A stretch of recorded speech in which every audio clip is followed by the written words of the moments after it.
God, I still cry when I see that scene, and I was in the scene, and he is unreal, Jeffrey Tambor. And the writing is unbelievable. I'm so honored to be here tonight. I'm so moved by everything that I've heard so far, and I also used to be the voice of Clorox in my voiceover days, so I'm happy. And I was just at Disneyland last week. And all you other organizations that support Out and Equal, the corporations, thank God you exist. Anyway, I want to say thank you to Out and Equal for this award on behalf of everyone who works on Transparent. We really are truly honored. I mean, it is lovely to win a Golden Globe, but it actually is more significant to be recognized for the effect that the show has had on the LGBT community and its progress.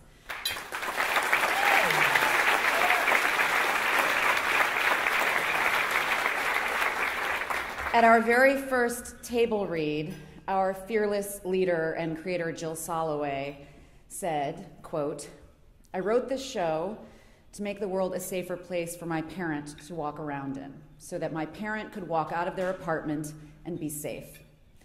You see, 3 years ago, Jill's parent came out at the age of 70 to her family as a transgender female. After a lifetime of hiding, they had the courage to come out to the world as their true selves, and in doing so inspired one of the best TV shows on the air, if I do say so myself, which in turn has inspired many other people to do the same. That is what authenticity does. That is what transparency does.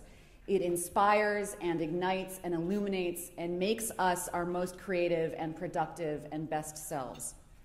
Transparent is the story of Maura Pfefferman, the late transitioning matriarch of the Pfefferman clan. Maura, as I mentioned, is played with utter brilliance by Jeffrey Tambor.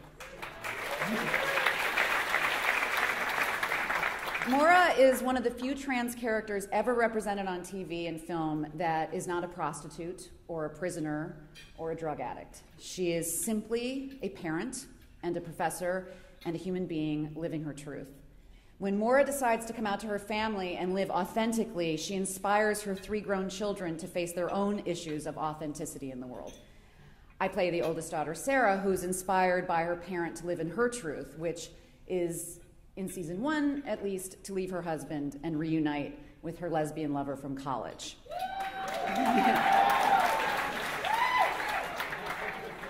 I am often asked if Sarah is bisexual or lesbian, and I actually think there might be an office pool at Out and Equal on the subject. The answer to that seems complicated, especially if you've watched the season finale. I won't give anything away if you haven't, but suffice it to say, I'm not even sure Sarah knows who she is herself yet. I do know that she represents a theme that is important to the show and at the heart of Jill's message, which is the end of binary thinking and the need to put everything into a category.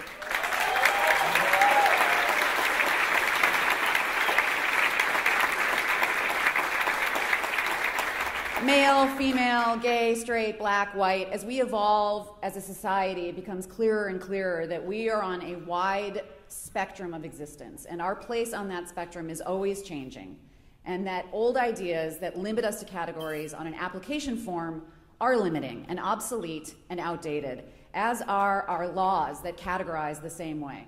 What we all are is human beings, deserving of all the rights and protections afforded us as human beings, regardless of gender, race, sexual orientation, or any other label or category you want to put us in.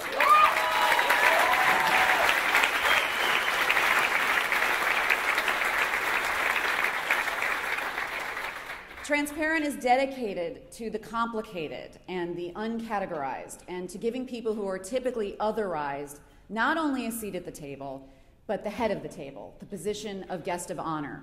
Transparent not only does this by telling Maura's story, but also by, as it was mentioned earlier, its trans affirmative action plan, which employs more transgender actors than any show in history, and by employing transgender artists behind the scenes as well in almost every department. Writers, consultants, grips, PAs, extras, wardrobe assistants.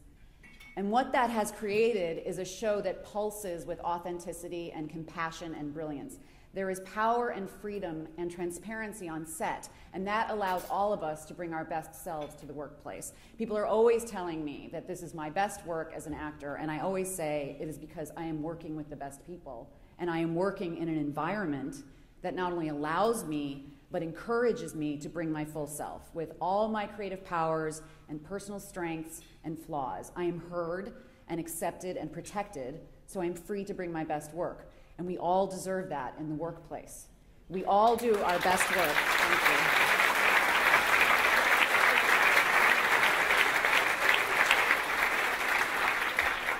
you. We all do our best work when we are supported and heard and free and protected personally, and yes, legally.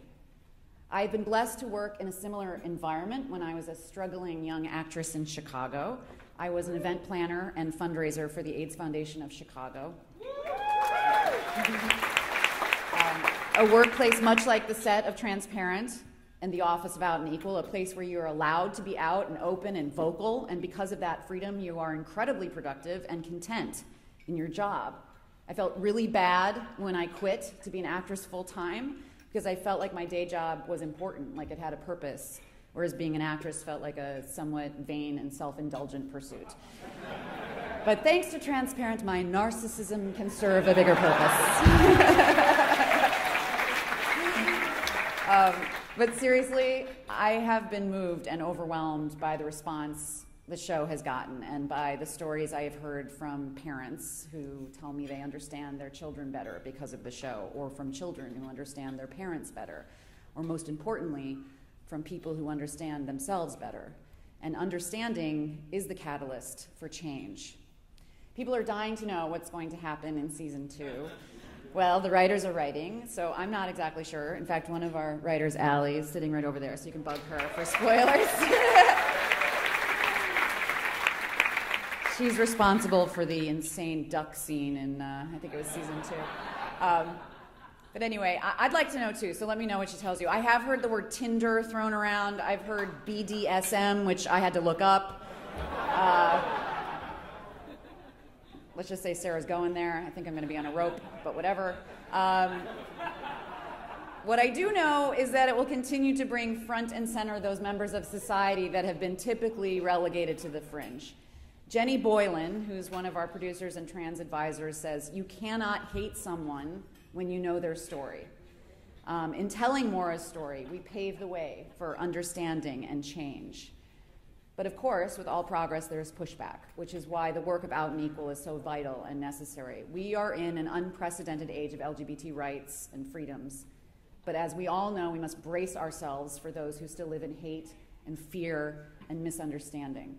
Transphobic bills are being introduced around the country that would make it illegal for a transgender female to use a woman's restroom.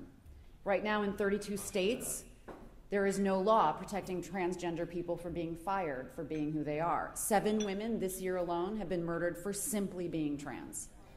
So we need to continue to tell these stories again and again and again until hate and fear and prejudice are withered down by empathy and humor and understanding until we are all safe and protected.